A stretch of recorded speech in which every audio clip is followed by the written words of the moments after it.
Hello to all you nail baby dolls out there. Once again, this is the Nail Mogul. Thank you so much for stopping by today. Today's video is going to be part 1 in a series of about 4 videos where I show you how to get a nice crisp result with your reverse acrylic method. And I am going to be doing an encapsulation. So take a look at this. I'm going to take my acrylic bead and I'm going to set that down right here. I'm going to push that over slightly and push it up. Now watch what I do. I'm going to let that roll down. I'm letting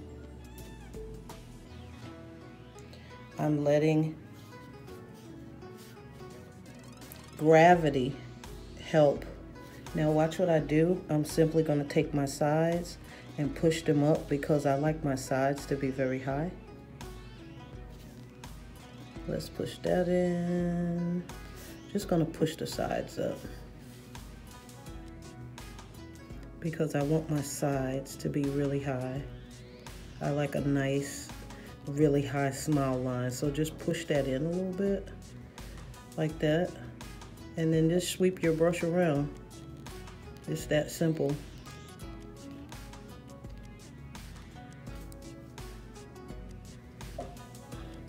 Now you also,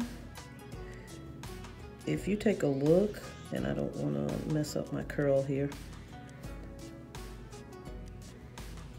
All right, take a look at this. I know that this looks really, really weird to you. Watch when I put the second bead on. The reason why you want this part to have that lip, that's what's going to give you a super, super crisp line when you go to put your glitter encapsulation or whatever it is you're doing. Let's take a look at the next bead. I'm going to use less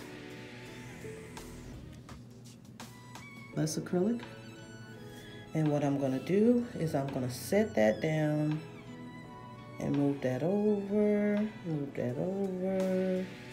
and then I'm just going to float it in. I'm going to float it in. Take a look at how high my sides are. I want them nice and high.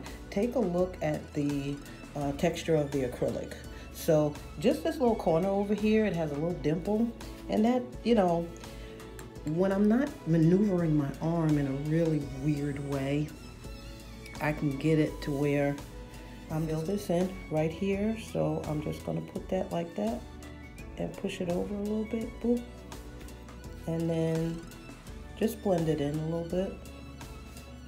See that? And let's go in, and you want to keep the monomer off of the skin. So take a look at what I did. I want you to take a look at this.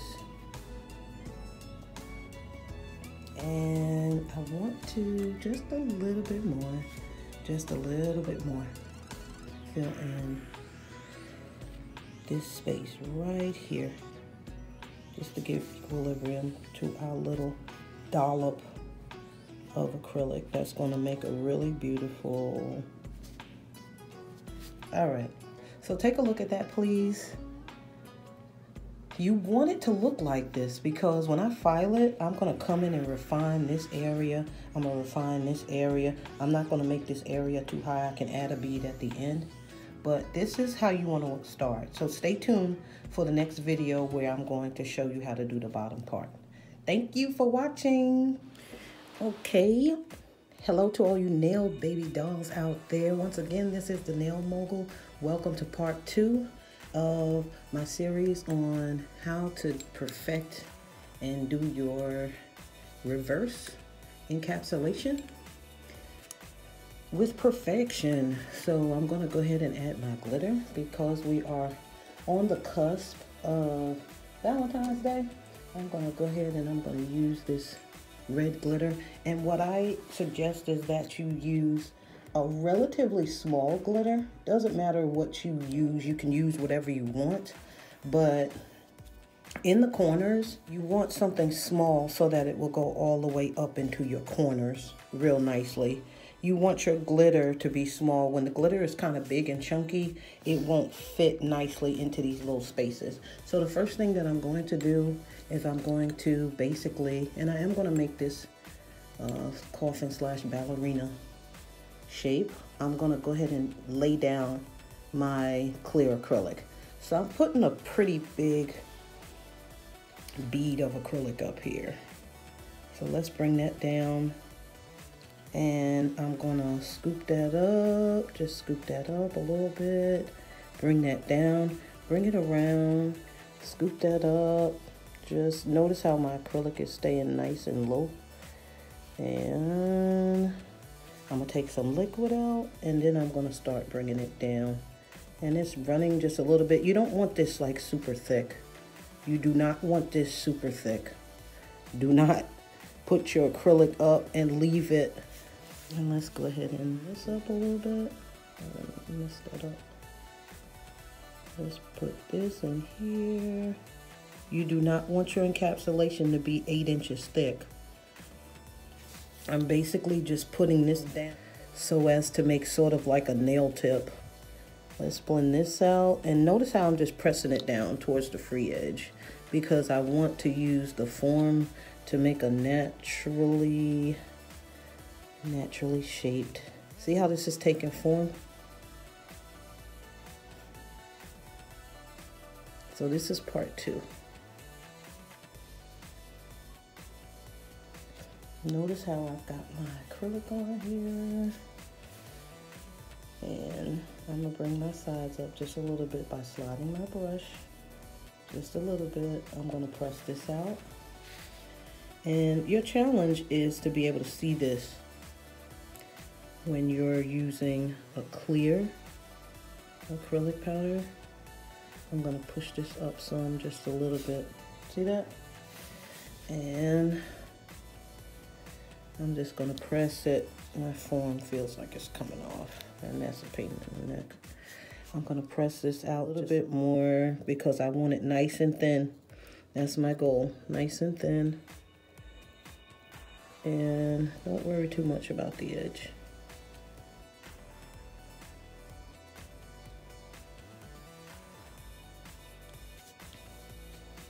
Okay, so I am going to shorten that, and in our next video I'm going to basically give that some shape. I'm going to let it dry, and then I'm going to come back and show you how we're going to do our encapsulation. Yay! Thank you so much for watching, and stay tuned. Boomerang, boomerang, boomerang. In our next video we'll be putting our glitter on. Have a blessed day today to all you nailed baby dolls out there. So right here, I'm discussing how if you're going to use your general abrasive, your regular type of abrasive file on top of your acrylic, that you do not want to file the nail randomly. You want to be very specific about how you go in and use the file. I'm using here a 100/180 grit zebra file, and I'm going to do very gentle filing and very minimal filing to refine the acrylic surface.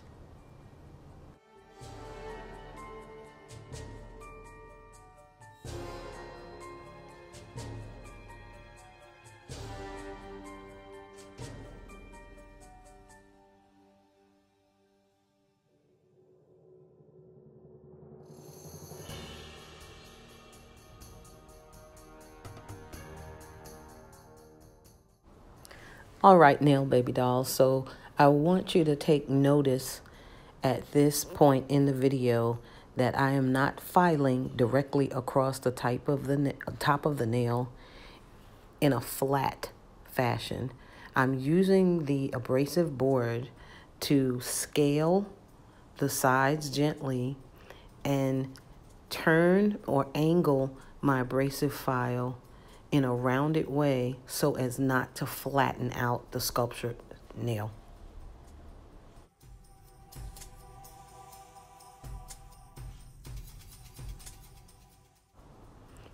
It is also important to take note at this point that I am not using the coarse side of the abrasive. I am not using the 100 side. You don't ever really want to use a 100 grit abrasive on the top of your acrylic because it will scratch your nail and it will take away from the final ability of the nail to be really glossy and really shiny. So right now I'm bringing out my finishing boards. The purple one is a 100/180 grit buffer, and the orange is a 220/280 grit buffer. And what these do is they bring a super high shine to the acrylic even before you put your finishing product on. I highly recommend these boards because it makes your work look completely glossy and shiny and glassy.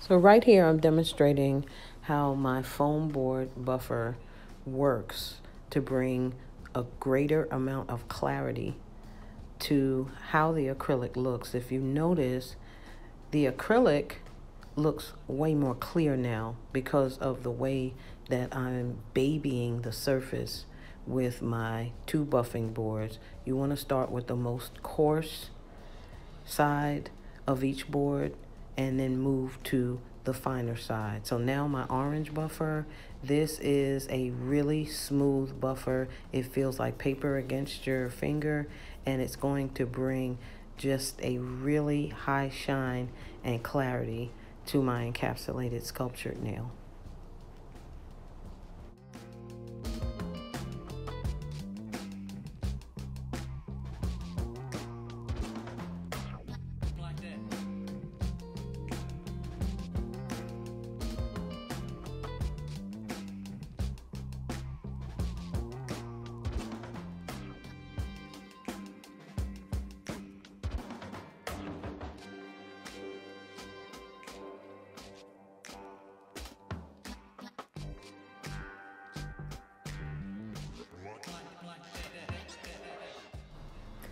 Okay, so right here, I'm going to begin my filigree hand-painted design on top of my sculptured nail. And I'm showing the first brush you saw was called the tight detail brush. It's a really, the bristles are really short and compact. And now I'm showing you my liner detail brush. Now, when you put your paint on these brushes, you want to load the brush very scarcely. Do not dip the brush in the paint and get a big heavy glob of paint. You want to use minimal amounts of paint, and you want to spread it out over the length of the bristles of the brush very evenly.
So what I'm doing right here, I'm using my cleanup brush to refine the width of the lines. One thing that's great about hand painting is that you can just take a cleanup brush and some alcohol and go in and remove the line, or use your cleanup brush to make the line skinnier, more narrow, if that's the way you want your design to be.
So right here, I'm finishing up my filigree design. You want to make sure that you give ample time for the paint to dry.